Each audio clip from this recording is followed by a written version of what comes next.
Gandang araw po, Doc Willie, Doc Lisa. Maganda tong topic natin. Sa kuko lang natin, malalaman natin kung may sakit tayo o wala. Pero hindi ibig sabihin, pag normal ang kuko, okay na lahat. Pero kung may abnormal sa kuko, clue na yan. Tingnan nyo, ito isa. Ito medyo serious muna tayo. Nail clubbing. Iba yung kuko niya, oh. Parang ang kapal, oh. Kumapal, oh. Yan, oh. Dapat ganito ang normal. Flat. Bakit tumambok? Alam nyo saan ito nakikita? Congenital heart disease. Blue baby. Kulang ang oxygen sa katawan. Mababa. Kaya nga, hindi nga mapula. Oh. Kulay violet siya. Blue baby. Sobrang paninigarilyo. Lung problem. May sira yung baga. Pwede rin ganito. Okay? So, yung mga blue baby. So, ang isang ginagawa kong sign, idikit nyo yung dalawang daliri nyo. Yan. Dapat may butas. Nakita nyo may butas? Yan ang normal. Ito may butas, oh. Normal. Diba? Pag nawala yung butas, hindi normal. Ito, pag ganito, may butas. Pag ganito, dinikit mo, walang butas. Nail clubbing po yan. So, may sakit po yan. Nail pitting. May parang butas-butas yung kuko niya. Minsan, nakikita to sa psoriasis. Meron ding alopecia, yung nakakalbo, baka kulang sa vitamins yan. Oh. Nagbubutas-butas. So, papakita natin sa isang doktor. Ito po, spoon nails. Parang nagiging spoon siya, nakalubog. Pwede nga maglagay ng tubig dito. Yan, oh, maiipon siya. Ang spoon nails, iron deficiency anemia. Anemic. Kulang ka sa iron. Okay, kulang sa sustansya yung katawan. Pwede ring heart disease, pwede ring hypothyroid. So, oras na may abnormality, papacheck tayo sa doktor. Ito, Terry's nails. Hindi po siya normal. Tingnan nyo, ha. Ang kuko natin, dapat, pag pink, pink lahat.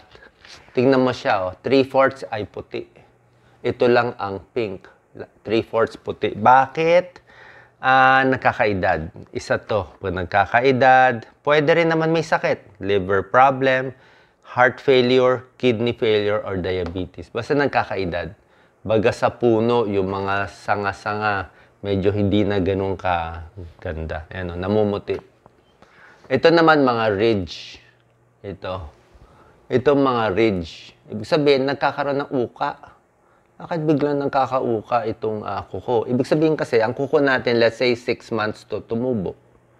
So, habang tumutubo to, mga 3 to 4 months ago, nandito pa yan, nagkaroon ng matinding sakit ang taong ito. Na ospital, na ICU, na high fever, measles, mumps, pulmonya, ano man nangyari sa kanya, na serious injury siya. Diabetes, peripheral vascular disease, may problema sa artery, sabihin, nagkasakit siya. Kaya, hindi tumubo ng maayos. Baka na ospital siya. Ano, clue siya eh. Minsan sa buhok, ganun din eh. May parte na injury. Katulad din niya sa puno. Tingnan mo sa puno. Di ba? Ako, botanist po ako. Alam ko to. Every year, may isang bilog yan. Kasi may hot season, may dry season, may bilog yan. So, tingnan nyo to, nangyari, oh. Biglang nagka-scar yung puno. Doc Lisa, focus mo. Bakit nagka-scar to? Kasi a few years ago, mabibilang mo, nagkasunog, forest fire. Nasaktan yung puno, eh. Yan, oh, kaya nagka-scar siya. Ganon din nangyari. Nung tumutubo to, nagkasakit yung pasyente, kaya nagkalinya. Nail separation, nagse-separate. Hindi to maganda. Hindi ko alam, pag tumatanda, parang nagne-nail separate din eh. Tawag dito, onycholysis. Pwedeng injury, pwedeng infection, pwede ring thyroid problem, pwede ring sa psoriasis, or sumusobra gamit ng mga manicure, pedicure, baka masyadong nail polish na matatapang masyado. Diba? Lagi mo ina-acetone, paulit-ulit, yan, nasisira yung kuko. Pwede naman, di na lang. Yellow nails, ito, very yellow. Ibig sabihin, matigas siya, tumigas, mabagal yung growth. Oh. Pwedeng fungal infection, pwede ring may lung problem. May sira yung baga, chronic bronchitis, kaya nasisira. Yan. Ito po, summary lang ha. So kung meron kayong problema ganito, pa-check tayo sa doktor. May clue siya. Ito isa pa, brittle. Mabilis mapingot, no? Mapingot, malambot yung mga kuko. Kulang sa nutrisyon, di ba? Kulang kinakain sa protina, vitamin A, vitamin C, biotin, o mahina yung thyroid gland niya.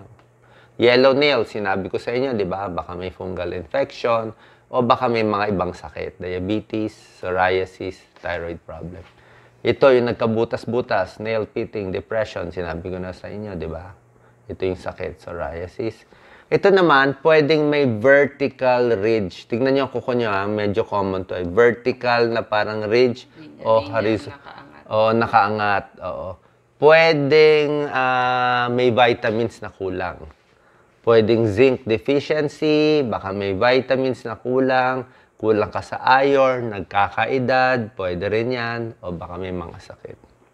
Dark streaks, ano po to? Violet streaks, dugo po yan. Dumugo. Okay?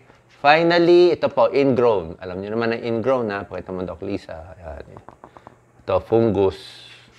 Ito yung naghihiwalay kanina, nail separation. At last na lang, paronychia, infection. Yan, very common po yan, di ba? Infection, nagka-hangnail. Ito, may hangnail. Huwag nyo hihilahin. Pag hinilan nyo, magkakabutas yan, magkaka-injury, papasok yung bacteria, mamumula, mamamaga. Magkakaroon ng bacterial infection dito. So, ako nga, gupitin lang o ibaba mo lang, minsan nilalagyan ko ng alcohol. Pag namamaga na, namumula na, mga 2 to 3 weeks yan, bago gumaling, pahiran ng betadine, isawsaw mo sa betadine 3 times a day para mapatay itong infection. Sana nakatulong itong mga clues sa mga sakit na makikita sa ating kuko. Pa-check up po tayo sa ating doktor. Pwede sa dermatologist muna o sa internal medicine or family medicine doctor. God bless po.